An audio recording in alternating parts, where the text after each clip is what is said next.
Olá pessoal, sejam bem-vindos à quarta aula do curso Processo Civil Simples, tratando hoje sobre a aplicação das normas processuais e começando a tratar sobre a função jurisdicional, abordando hoje os conteúdos de territorialidade da lei processual brasileira e retroatividade e aplicação imediata da norma processual, interesse e legitimidade para postular em juízo, temas que correspondem aos artigos 13 a 17 do Código de Processo Civil.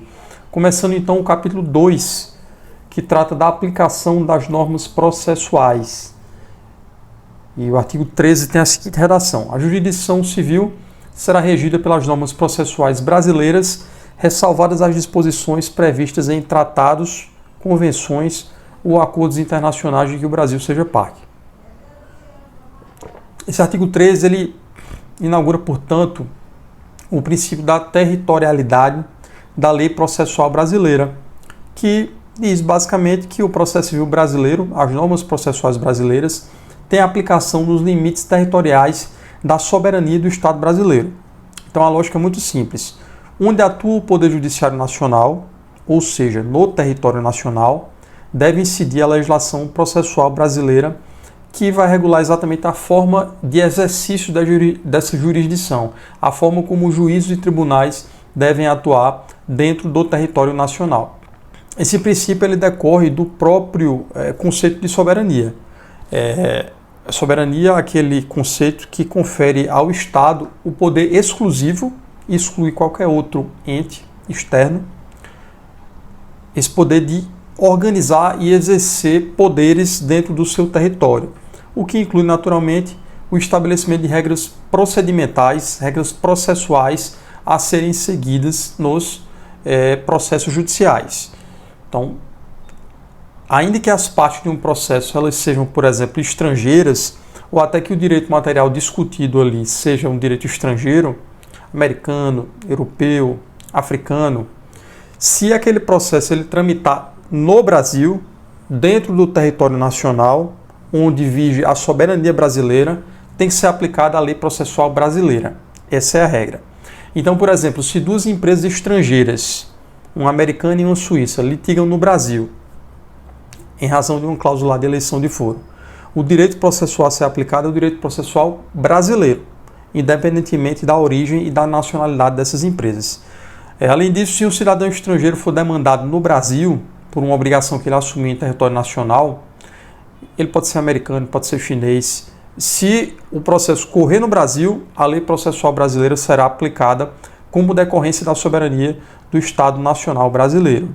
Então, nesses casos, considerando a origem dessas pessoas que estão litigando, pode até ser que se apliquem normas de direito material estrangeiras. O conteúdo do direito discutido pode ser um direito estrangeiro, mas a regra processual, a forma como tramita o processo, vai ser disciplinada pela lei processual brasileira. No entanto, esse artigo 13, como é possível ver na parte final dele, ele já encontra uma ressalva, são exceções. Exceções ao princípio da territorialidade da lei processual brasileira. Então, por exemplo, quando há a previsão em tratados, convenções ou acordos internacionais dos quais o Brasil seja parte, é possível que esses instrumentos internacionais eles prevejam regras processuais específicas e estas podem vir, em um caso ou outro, a prevalecer sobre a regra geral da lei interna brasileira em respeito justamente à cooperação jurídica internacional. Então, o instrumento de cooperação jurídica internacional pode prever a precedência de uma lei estrangeira processual sobre a lei brasileira. Isso é uma exceção ao princípio da territorialidade da lei processual brasileira.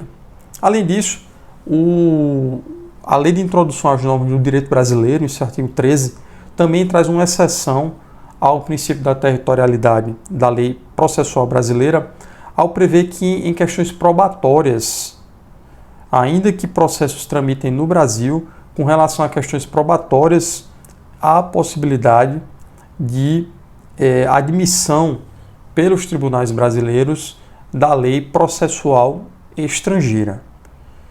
Então, com relação a fatos ocorridos no estrangeiro, eles podem sim estar sujeitos à lei estrangeira com relação aos ônus de prova e aos meios admitidos de prova, desde que, é claro, não haja incompatibilidade com o ordenamento jurídico brasileiro. Mas, excepcionalmente, em questões probatórias, há a possibilidade de aplicação da lei estrangeira em detrimento da lei nacional. Perfeito? Então, recapitulando, regra geral, o processo tramita no território nacional, aplicação do princípio da territorialidade, lei penal, lei processual brasileira. Perfeito? Primeira exceção, no caso de haver instrumentos de cooperação internacional, como tratados, convenções ou acordos internacionais, é possível, excepcionalmente, a aplicação da lei processual estrangeira. E outra exceção é a questão probatória. Então, é possível, em alguns casos, a aplicação da lei estrangeira quanto aos ônus e aos meios de prova de fatos ocorridos no exterior. Essa é outra exceção a, como eu falei, a aplicação do princípio da territorialidade. Perfeito? Então, com relação à lei processual, território nacional aplica a lei brasileira. Essa é a regra geral trazida pelo artigo 13. Agora passamos para o artigo 14, continuando no capítulo que trata da aplicação das normas processuais. O artigo 14 tem a seguinte redação: a norma processual não retroagirá e será aplicável imediatamente aos processos em curso, respeitados os atos processuais praticados e as situações consolidadas sob a vigência da norma revogada. Esse dispositivo traz o princípio da irretroatividade da norma processual e da aplicação imediata da norma processual. Perfeito? Então, basicamente, o que é que diz a irretroatividade da norma processual? O ato processual que foi praticado sob a égide da antiga legislação, ele é válido e eficaz, mesmo que posteriormente entre em vigor uma nova norma. Isso é segurança jurídica, pessoal. Então, se o ato foi praticado quando vigia uma antiga legislação processual, ele permanece válido e eficaz, mesmo que depois venha outra legislação. Perfeito? Então, na linha do tempo, se aquele ato foi praticado quando vigia uma lei processual, ele está ok, mesmo que depois venha uma nova lei processual. Perfeito? Além disso, a lei ela tem aplicação imediata aos processos em curso. Então, se o processo não foi encerrado definitivamente, se não teve o trânsito em julgado, ele está transcorrendo e entra em vigor uma nova norma processual, essa norma vai ser aplicada a partir da sua entrada em vigor. Perfeito? O ato processual realizado segundo a antiga norma, mesmo dentro daquele processo, ele continua válido e eficaz. Agora, a partir do momento que surge uma nova norma processual, os atos subsequentes, a partir da entrada em vigor da norma, serão regidos por essa nova norma. Porque a norma ela se aplica imediatamente, inclusive aos processos em curso. Mas aí professor, fica aquela dúvida, como é que eu vou aplicar, como é que eu vou saber quando eu vou aplicar ou não uma nova norma processual quando o processo já está em curso? Então, para resolver isso aí, a doutrina e a jurisprudência nacionais aplicam o princípio na verdade, a teoria do isolamento dos atos processuais. Por essa teoria, cada ato processual deve ser regido pela norma vigente no momento da sua prática. Então, no processo, o processo é formado pelo encadeamento de vários atos processuais. Você começa com a petição inicial, contestação, réplica, a parte probatória de instrução, alegações finais, depois sentença e por aí vai. Acordo, apelação e vai chegar até o STF. São praticados inúmeros atos processuais nessa longa cadeia de atos. Então, a partir do momento que surge uma nova norma processual, a gente vai isolar os atos e vai ver a partir de quando aquela norma vai ser aplicada e se aquele ato foi praticado ou não. Eu vou dar um exemplo que vai ilustrar essa questão. Então, por exemplo, suponha que um processo em trâmite, uma audiência tenha sido realizada sob a égide de uma norma anterior que dispensava a gravação em vídeo. Essa audiência foi realizada, então, pela teoria da irretroatividade, essa audiência ela é válida e eficaz, porque ela foi praticada, a gente isolou esse ato processual da audiência e a gente viu que no momento em que ele foi praticado, ele estava de acordo com a lei que vigia ao tempo. Então, ele é válido e eficaz. Agora, se vier uma nova norma que estabeleça que é obrigatória a gravação em vídeo das audiências, essa norma ela não vai retroagir para invalidar aquela audiência que foi feita conforme a norma da época. Não vai. Mas, isolando os novos atos processuais, se houver uma audiência posterior à vigência dessa lei, essa nova audiência, que foi realizada depois da vigência da nova lei, ela vai ter que estar em conformidade com o disposto na nova lei, que é a gravação da audiência por vídeo. Perfeito? Isso é para garantir a segurança jurídica e a teoria do isolamento dos atos processuais é exatamente isso. Você vai isolando, são vários atos, você vai isolando. E você não olha pelo processo todo. E no processo pode haver a incidência de várias normas processuais, né, ao longo do tempo. Um processo que tem uma tramitação muito longa pode ser que demore 20 anos. Então, inúmeras normas processuais vão sendo incorporadas ao ordenamento jurídico e vão incidindo sobre aquele processo. Então, a gente verifica ato a ato. Uma audiência, a interposição do recurso, a gente vai vendo ato a ato e vê se aquele ato está em conformidade com aquela lei que vigia ao tempo da sua prática. Perfeito? Vamos agora para o artigo 15, que tem a seguinte disposição. Na ausência de normas que regulem processos eleitorais, trabalhistas ou administrativos, as disposições deste Código lhes serão aplicadas supletiva e subsidiariamente. Perfeito? Então, esse dispositivo ele reafirma o caráter do CPC como norma geral de processo, o que justifica a sua aplicação para complementar os outros ramos do direito processual quando houver lacuna legislativa ou necessidade de complementação. A lacuna ela ocorre quando um regramento processual especial, por exemplo, o Código Eleitoral, ele deixa de prever uma determinada situação processual. Ele não responde a uma determinada situação processual. E a necessidade de complementação, por outro lado, ocorre quando, embora aquele ordenamento especial, eleitoral, trabalhista, por exemplo, trate da matéria, ele não aborda com completude, ele não resolve integralmente aquele problema. Então, em ambos os casos, o CPC pode ser invocado como fonte integrativa, mas tem aplicação supletiva e subsidiária. E a doutrina ela diverge em relação ao que correspondem a esses conceitos, né? Alguns eles entendem que são conceitos sinônimos, supletiva e subsidiária é a mesma coisa. Outros entendem que eles têm um sentido trocado. Uns acham que supletiva é o que é subsidiária para outros, e outros acham que subsidiária é o que é supletivo para os outros.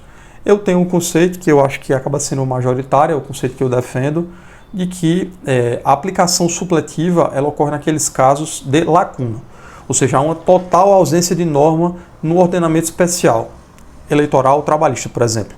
Então a aplicação supletiva ela vem a trazer uma norma que responda a essa ausência de norma. Então aplica-se diretamente o CPC como norma integrativa geral para solucionar aquele vazio legislativo, aquela lacuna. Essa é a aplicação supletiva, na minha visão. Por outro lado, a aplicação subsidiária ela ocorre quando existe um regramento especial para aquela matéria. No entanto, esse regramento ele não disciplina integralmente essa questão. Então, o CPC ele não vai vir a suprir uma lacuna nesse caso. Ele vai só complementar o regramento já existente. Isso, na minha visão e de boa parte da doutrina, é a aplicação subsidiária. Então, por exemplo, se a CLT ela não traz uma disposição sobre determinada forma de contagem do prazo ou sobre a ordem cronológica dos julgamentos. Então, nesse caso, o juiz do trabalho vai poder aplicar o CPC supletiva ou subsidiariamente, conforme o caso, para resolver essas lacunas ou para complementar essas normas. Perfeito? E é interessante notar que, embora o dispositivo ele fale somente em processos eleitorais, trabalhistas e administrativos, mas em outros casos de lacuna o CPC pode ser aplicado, como por exemplo no processo constitucional, o processo relativo à tramitação de ações diretas de inconstitucionalidade, de ações declaratórias de inconstitucionalidade, ADPFs. Nesse caso, havendo lacuna, também pode se aplicar o CPC diante desse caráter de norma geral. Esse caráter também de norma integradora e complementar. Perfeito? Agora vamos para o livro 2, que trata da função jurisdicional. Um livro que vai falar basicamente as normas que disciplinam a estrutura, o exercício e os limites da jurisdição no Brasil, abordando questões como competência, partes, procuradores, formação, suspensão, extinção do processo. E, basicamente, o livro 2 ele é iniciado pelo título 1, que vai tratar da jurisdição e da ação. Esse título 1 ele traz disposições que disciplinam a forma como vai tramitar no território nacional a jurisdição, né, os processos que tramitam no território nacional. Então, esse título 1 ele vai determinar quem exerce a jurisdição, quais são os seus contornos e de que forma se dá o direito de ação no ordenamento jurídico brasileiro. Perfeito? Então, o livro 2, título 1, é iniciado pelo artigo 16, que estabelece que a jurisdição civil é exercida pelos juízes e pelos tribunais em todo o território nacional, conforme as disposições deste Código. Então, esse artigo 16 está muito relacionado ao princípio da territorialidade, mas nesse caso ele não fala da norma processual, ele estabelece quem serão os responsáveis pelo exercício da jurisdição no Brasil, que são os juízes e tribunais brasileiros. É uma questão que está também conectada à soberania nacional. Lembrando, pessoal, que o conceito de território nacional ele se refere a todo o espaço geográfico que está sob domínio político da República Federativa do Brasil. Então abrange o território continental, o espaço aéreo e o mar territorial. Então, toda atuação dos órgãos do Poder Judiciário Nacional deve respeitar esse limite de soberania e esse espaço geográfico que está relacionado à República Federativa do Brasil. Salvo exceções que são casos de tratados internacionais, cooperação judicial, jurisdição compartilhada, que são as exceções. Mas a regra é que no território nacional, o território nacional vai limitar o poder dos juízes e tribunais brasileiros. Perfeito? Então esse é o princípio da territorialidade, não da norma processual, mas da jurisdição, segundo o qual as autoridades jurisdicionais brasileiras têm comando sobre o espaço geográfico do território nacional. Por isso mesmo, se há necessidade de que uma decisão judicial brasileira ela tenha eficácia no exterior, essa decisão vai ser homologada pelo Poder Judiciário estrangeiro e vice-versa. Então, se uma sentença estrangeira tiver que surtir efeitos no Brasil, ela deve ser homologada pelo Superior Tribunal de Justiça. Perfeito? Agora vamos para o artigo 17, que trata do interesse e da legitimidade para postular em juízo. Ele tem a seguinte redação: para postular em juízo é necessário ter interesse e legitimidade. Então, o artigo 17 do CPC, ele prevê que o autor da demanda ele deve ter a necessidade de obter um provimento jurisdicional e ele tem que estar autorizado, ele tem que ser legítimo, ele tem que estar autorizado pelo ordenamento jurídico a pleitear, a postular a tutela, a proteção desse direito material. Então a doutrina ela vem historicamente debatendo sobre o que configura o interesse e a legitimidade. Se seriam condições de ação, se seriam pressupostos processuais, e existe uma celeuma que dura até hoje. No CPC de 73 não havia essa celeuma, porque o próprio Código estabelecia expressamente que a possibilidade jurídica do pedido, o interesse de agir e a legitimidade ad causa eram condições da ação. Segundo essa teoria, a presença das condições da ação era necessária para que se pudesse proferir uma decisão de mérito, ou seja, para que fosse analisado efetivamente o mérito. Então, os pressupostos processuais serviriam para que houvesse um processo, para tornar possível a existência de um processo, mas para que esse processo ele não findasse com uma resolução sem mérito e para que ele progredisse para uma resolução do mérito, ou seja, com a apreciação daquela questão de fundo, seria necessária a presença das condições da ação.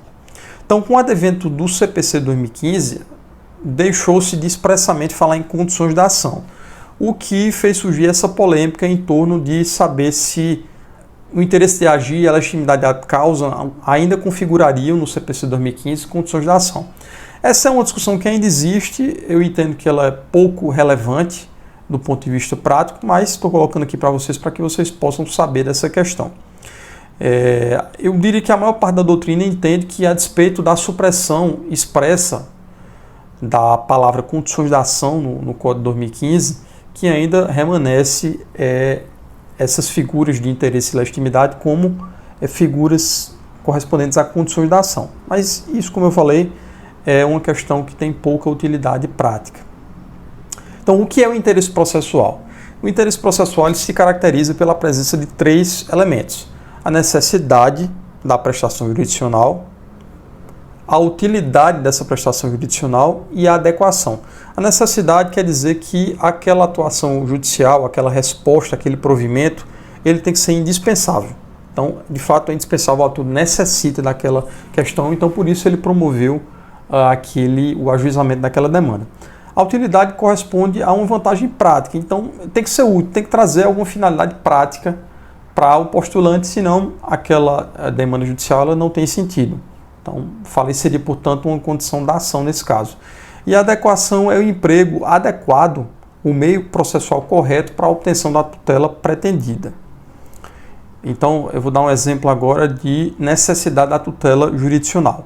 O ajuizamento de uma ação de consignação de pagamento, sem que tenha havido a recusa do credor para receber. Então, se o credor ele não se recusou a receber, não tem a necessidade de ajuizamento de uma demanda, nesse caso, uma ação de consignação em pagamento. Perfeito?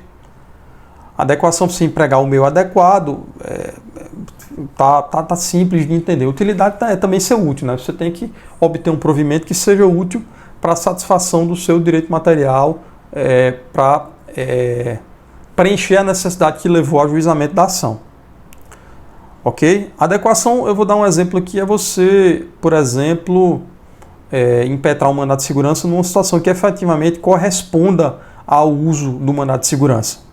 Então, nesse caso aí, vai haver adequação porque havia prova pré-constituída, portanto, era um ato público que causou aquele dano ao impetrante, então, por isso, o ajuizamento foi adequado, você empregou o meio processual adequado.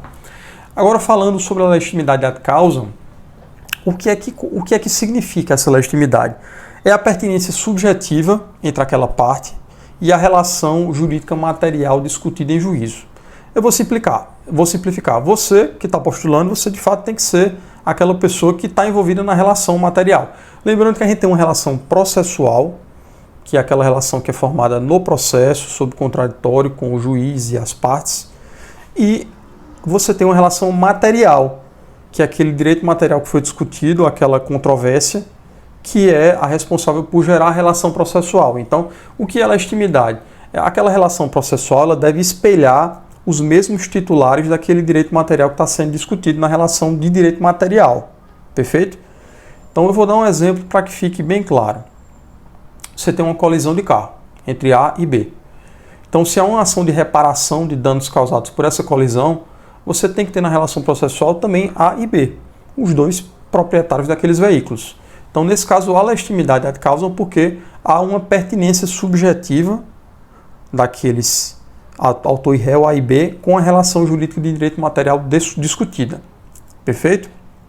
Então, a gente tem que entender que, para analisar essas condições da ação, interesse e legitimidade, a gente vai adotar aqui no Brasil, doutrina e jurisprudência concordam com isso, a teoria da acessão ou da afirmação. Essa teoria dispõe que a avaliação da existência das condições da ação deve ser feita com base nas alegações do autor na petição inicial, em abstrato, sem a necessidade de comprovação prévia em concreto, o que se daria pela análise das provas. Vou tentar explicar isso de uma forma mais simples, certo? Então, o juiz, quando ele vai analisar inicialmente o processo, para ele avaliar se tem interesse e legitimidade, ele vai confiar na narrativa do autor. Então, não importa se essa narrativa do autor lá no final se descubra, depois da instrução probatória, que ela é inverídica. Nesse caso, se lá no final se descobre que é inverídica, o juiz vai dar uma decisão de improcedência. Mas para avaliar a existência das condições da ação ali no momento inicial do processo, ele vai considerar que está relatado na inicial. Perfeito? Então, eu vou dar um exemplo aqui. Um exemplo também naquela situação que eu falei da colisão de carros, né? Imagina uma ação de reparação de danos materiais decorrente de um acidente de veículos. O autor A vai afirmar que ele é o dono do carro que foi abalroado, que sofreu a colisão, e ele vai pedir a B a reparação daquele dano. Então, para que o juiz possa avaliar a legitimidade ad causam nessa hipótese, ele vai supor que aquele relato do autor na inicial de que ele é o proprietário do carro e de que B é a pessoa que colidiu no seu carro é real, perfeito? Então ele vai dizer, ó, é legítimo porque, segundo o relato do autor na inicial, ele de fato é o proprietário do carro e sofreu essa colisão e B foi quem bateu. Então, se depois no final da instrução processual se descobre que A não é o real proprietário do carro e que B não foi o responsável pela colisão, ou seja, ilegitimidade de ambas as partes, isso vai resultar num processo, na improcedência da demanda e não na inexistência de condições da ação. Perfeito? Então é basicamente isso aí que a teoria da acessão prega. O juiz ele avalia a presença das condições da ação conforme o relato inicial e se depois se configura a partir do exame da prova que ele de fato não tem interesse ou não é autor, isso é uma outra questão, vai ser resolvida como improcedência do pedido e não como inexistência da condição da ação. Então, pela teoria da acessão, se considera em abstrato aquele que foi colocado na petição inicial. Lembrando que a impossibilidade jurídica do pedido, que era uma condição da ação no CPC de 73, deixou de ser no CPC de 2015. Então, a ausência de possibilidade jurídica do pedido, se ela for detectada, por exemplo, no início da ação, ela vai resultar na extinção do processo sem julgamento do mérito por ausência de interesse. Se não é possível, se aquele pedido ele não se enquadra no que prevê abstratamente o ordenamento jurídico, então, e o juiz descobre isso já no começo do processo, então não tem interesse nenhum em tocar aquele processo para frente. Já se essa impossibilidade jurídica do pedido ela é descoberta já no final, depois da instrução probatória, o juiz ele vai dar uma sentença de improcedência do pedido, resolvendo o processo com o julgamento do mérito. Perfeito? Vou dar um exemplo aqui para ilustrar. A ação de cobrança de uma dívida de jogo de azar. A gente sabe que essa é uma obrigação que é juridicamente inexigível. Então, se o juiz detecta isso no começo do processo, ele extingue o processo por ausência de interesse processual. Mas se ele só descobre isso depois da instrução probatória, do exercício do contraditório, então a solução vai ser improcedência do pedido. Perfeito? Avançamos bastante hoje, pessoal, em temas que são bastante importantes também para a compreensão do processo civil. E voltamos em breve com a aula número 5. Perfeito? Muito obrigado pela atenção e até logo.